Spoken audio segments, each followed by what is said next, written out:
स्वागत है दोस्तों आपका मेरे इस नए वीडियो में। आज का हमारा जो वीडियो है वो हमारा डीजीगो पोर्टल जो है और उसकी राशि का जो हम उपयोग करते हैं और उसकी केस बुक जो लिखनी है और ऑडिट अभी करवाना है उसके लिए है। तो मैं खुद भी आज ये नई केस बुक और ये वाउचर फाइल लेके आया हूँ। तो ये तो है हमारी वाउचर फाइल, तो इसको कर देते हैं हम एक साइड में। इसके बाद में ये जो केस बुक है, इस केस बुक में दो तरह की आती है, एक सादी वाली और एक बैंक केस बुक। जैसा कि यहाँ पे लिखा हुआ आपको दिख रहा होगा कि बैंक केस बुक। तो इसमें केस वाला को जो कॉलम है उसमें तो हमारा काम का नहीं है, लेकिन जो बैंक वाला है उसमें हम एंट्री करेंगे।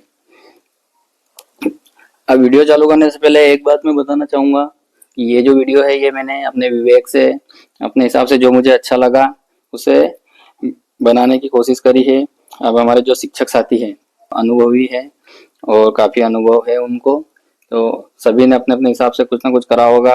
तो अगर ये वीडियो देखते हो, देखने के बाद उनको कहीं लगता है कि अरे हमने तो पुरानी वाली केस बुक में बना लिया था, ये नहीं है तो क्या, तो ऐसा कहीं से कोई गाइडलाइन नहीं है। ये तो मेरे विवेक से मुझे जैसा अच्छा लगा ये मैंने करा।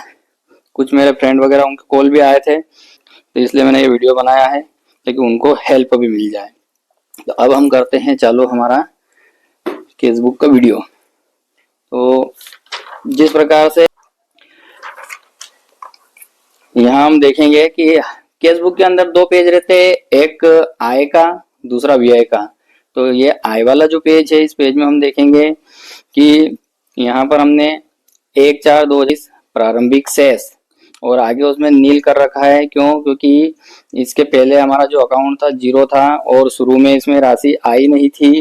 राशि हमारे पास में माह फरवरी में आई थी। तो यहाँ पर 1/2/2023 इस महीने में जो जो राशि आई उन सब की एंट्री हमने यहाँ पर कर दी। अब इसमें primary, middle, high school, high secondary अलग अलग मत की अलग अलग राशि हो सकती है। तो जितनी राशियां उनके पास में आई है उसका वो स्टेटमेंट निकाल के देखेंगे तो उसमें पता चल जाएगा। हमारे पास में सिर्फ 3 राशि आई थी और इन 3 राशि में से भी 100% उसका खर्च करने का हमको नहीं ऑप्शन दिया था। तो इसमें से जैसे आकस्मिक निधि 10,000 रुपये, साला सुरक्षा निधि 2,000 रुपये, यूथ एंड इको क्लब वाली राशि 5,000, इन तीनों राशियों का जो जोड़ है वो 17,000 रुपये आता है। 17,000 रुपये। तो अब ये वाला तो हमारा आय वाला पेज हो गया।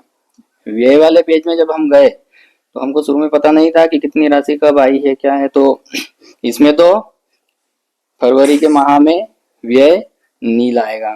नीचे हमने यहाँ पर जोड़ कुल योग जो है वो 17,000 ऐसा कैसा अभी शेष है हमारे पास में। जब हमने इसको खर्च करा, इसके वाउचर बिल लगाए, तो अगले पेज पर जब हम गए तो ये हमने मार्च के महीने में, पूरे मार्च के महीने में इसको व्यय किया है। तो उसके जो अलग अलग तारीख के जो है बिल उनकी हमने एंट्री करी है। यहाँ पर 1/3/2023 है ना, माह में आए तो इधर आगे कोई आय नहीं हुई बाद में, तो यहाँ पर नील आ जाएगा। और यहाँ पर जो हमारा अभी 17,000 कुल योग है वो ऐसा कैसा ही है। अब इस 17,000 में से जब हम खर्च करने के लिए जाते हैं, व्यय वाले पेज पे हम जाएंगे तो हमने यहाँ पर 4 बिल जनरेट करें। अब चारों के चारों जो बिल है वो साला आकस्मिक निधि जो थी उसके अंदर से ही हमने करें। अगर हम इस बीच में कहीं यूथ और इको क्लब वाली राशि में से करते हैं या फिर सुरक्षा सेफ्टी वाले में से करते हैं तो उसको लिख के थोड़ा सा यहाँ पे दर्शा दे, हाईलाइट कर दे, जिससे कि हमको भी पता रहे और ऑडिट करने वालों को भी समझ में आए और हमको बताते वक्त दिक्कत ना आए। तो हमने 4 अलग अलग प्रकार के बिल को अलग अलग तारीख में, जैसे 9 तारीख को भुगतान हुआ, 10 तारीख को, 16 तारीख को, 24 तारीख को, इनका जो जोड़ है वो कुल 9,860 रुपये हमने खर्च किए। अब बाकी 17,000 हमारे पास में थे, उसमें से हमने खर्च कर दिए तो 7,140 रुपये हमारे पास में बचे। ये सभी राशियों का जोड़ है।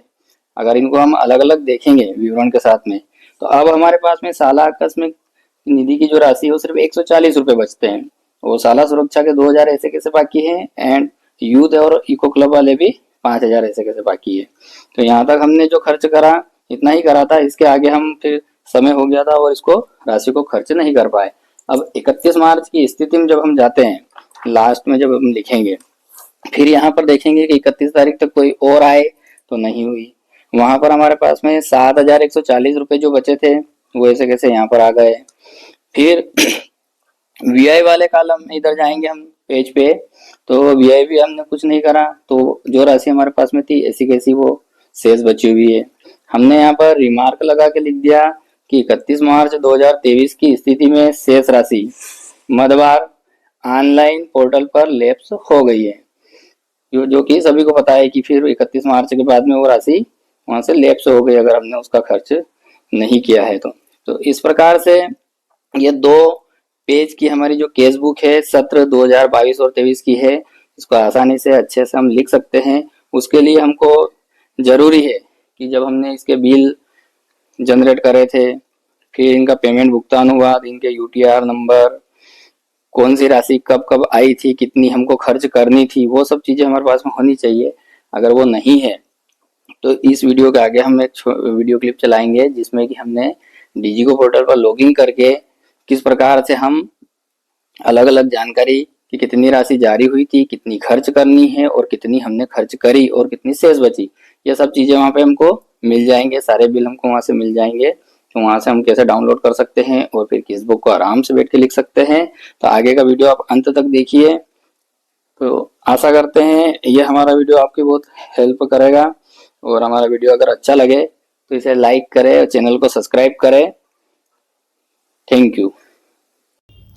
चलिए अब आपको ले चलते हैं हम स्क्रीन की ओर और लॉगिन करके आपको बताते हैं कि कहां से आप पता कर पाएंगे कि सत्र 2022-23 में किस मद में कितनी राशि आई थी और हमने किस मद से कितनी राशि खर्च कर ली थी।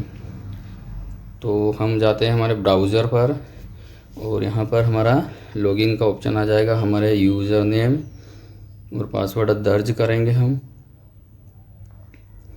कैप्चा दर्ज करेंगे और लॉगिन कर लेंगे।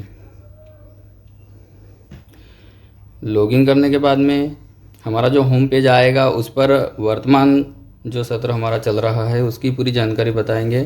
तो यहाँ पर हम देखेंगे कि लेफ़्ट साइड में कॉर्नर पे मैनेज इनबॉक्स और माय मॉड्यूल्स लिखा हुआ है, तो हम माय मॉड्यूल्स के ऊपर क्लिक करेंगे जाएगी। तो सबसे पहले हम यहाँ पर ये रिपोर्ट्स लिखा हुआ है इसके ऊपर क्लिक करेंगे, तो इस प्रकार से लिखा हुआ आ जाएगा। तो यहाँ पर अब वापस से ऊपर थोड़ा सा जूम करके इसको बताते हैं हम आपको।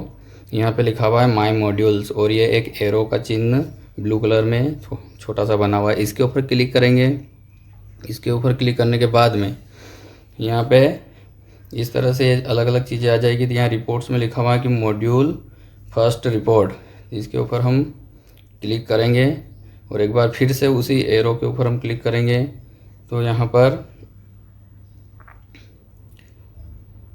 Module 1 print payment advice report, इसके ऊपर क्लिक करेंगे। तो इस तरह से स्क्रीन हमारे सामने आएगी। अब हम यहाँ पर ऊपर जाएंगे फाइनेंशियल ईयर, तो यहाँ पर फाइनेंशियल ईयर में हम गत वर्ष का हमको चाहिए 22-23, तो 22-23 को सिलेक्ट कर लेंगे और सिलेक्ट करने के बाद में पेमेंट स्टेटस में तो सक्सेस वाला हमने जो पेमेंट किया है, या अगर किसी का अनसक्सेस भी था तो वो उसकी जानकारी भी यहाँ से तीनों में से किसी को भी चयन करके हम निकाल लेंगे। अब हम जनरेट रिपोर्ट पर क्लिक करेंगे। तो देखिए इस तरह से हमारे पिछले सत्र में 4 बिल हमने जनरेट करे थे और जिनका पेमेंट सक्सेसफुली हो गया था। तो यहाँ पर अगर आप देखेंगे, इसको थोड़ा और जूम करके बताते हैं कि ये एक्सपोर्ट टू पीडीएफ, और तो इसके अंदर हम पीडीएफ पे क्लिक करेंगे, इसकी पीडीएफ बना लेंगे, या फिर यहाँ से आप इसका स्क्रीनशॉट ले लीजिए, जैसा आपको उचित लगे यहाँ से आप कर लीजिए। तो ये करने के बाद में आप अपनी केस बुक आसानी से लिख पाएंगे। तो मद में कितनी प्राप्त हुई थी तो उसकी जानकारी देखने के लिए हम थोड़ा सा इसको फिर से जूम करते हैं और यहाँ ऊपर जो लिखा हुआ है मैनेज इनबॉक्स, डैशबोर्ड और माय मॉड्यूल, तो हम डैशबोर्ड के ऊपर क्लिक करेंगे। तो क्लिक करने के बाद में इस तरह से हमारे पास में एक विंडो ओपन होके आएगी। यहाँ पर ऊपर लेफ्ट हैंड पे लिखा हुआ है फिल्टर, उसके नीचे 3 ऑप्शन हैं। तो तीसरे नंबर पे जो लिखा है मॉनिटरिंग डैशबोर्ड, इसके ऊपर हम क्लिक करेंगे। मॉनिटरिंग डैशबोर्ड हमारा सामने पूरा एक होम पेज निकल के आया है, जिसमें अलग अलग कलर के सर्कल बने हुए हैं। इनमें जिस मद की जितनी राशि हमको प्राप्त हुई थी, फिर कितना हमको खर्च करना था, कितना खर्च कर दिया, या कोई सा पेमेंट हमारा पेंडिंग हो था, वो सारी चीज़ें इसमें देख सकते हैं। तो यहाँ पर देखिए, अब हम फाइनेंशियल ईयर जो है इसमें गत वर्ष वाला हमारा फाइनेंशियल ईयर हम सिलेक्ट करेंगे 22-23। और अब यहाँ से हम देखेंगे कि हमको कितना बजट अलाउ हुआ था। तो यहाँ पर हम फाइनेंशियल ईयर जो है उसको सिलेक्ट कर लेंगे, तो 2022-23 सिलेक्ट करेंगे। और यहाँ हम ये देखेंगे कि हमको कितना बजट प्राप्त हुआ था किस किस मद में। तो यहाँ मोर का जो ऑप्शन है उसके ऊपर क्लिक करेंगे, और क्लिक करने के बाद में इस तरह से जो राशि हमारे विद्यालय को प्राप्त हुई थी, जैसे अभी हम प्राइमरी की देख रहे हैं, मिडिल की अलग हो सकती है, हाई स्कूल हाई सेकेंडरी की अलग अलग हो सकती है, तो वो सारी राशि यहाँ पे लिखी हुई आ जाएगी। आप इसको वापस से इसकी PDF बना लीजिए, या फिर यहाँ से इसका स्क्रीनशॉट ले लीजिए। तो यहाँ पर अभी 3 प्रकार की राशि हमको दिखा रही है, जैसे 2000 रुपये इसमें स्कूल सेफ्टी सुरक्षा वाले हैं, 5000 रुपये यूथ एंड इको क्लब वाले हैं, और 10,000 रुपये हमारे साला आकस्मिक निधि के हैं। तो इस तरह से ये 3 राशि आई, इनको हमने देखा। ये तो हमने देखा था कि कितना फंड हमको अलाउ हुआ है, बजट अलाउ हुआ है। उस बजट में से हम खर्च कितना कर सकते हैं, वो कितना अलाउ हुआ है। तो फिर से हम वापस डैशबोर्ड पे हैं, और डैशबोर्ड पे यहाँ पर 22-23 को सिलेक्ट करेंगे। सिलेक्ट करने के बाद में यहाँ मोर के ऑप्शन पर क्लिक करेंगे। क्लिक करते हमारे सामने एक विंडो वापस से ओपन होकर आ जाएगी, और यहाँ पे जो हमारे 17,000 की जो राशि थी, 3 अलग अलग प्रकार के जो फंड थे, उनमें से हमको सिर्फ 11,000 रुपये खर्च करने के लिए मिला था। तो इसका भी हम स्क्रीनशॉट या फिर PDF ले सकते हैं। जब ये चीज़ें हमारे पास में हो जाएगी तो केस बुक हम बहुत आसानी से और अच्छे से लिख पाएंगे।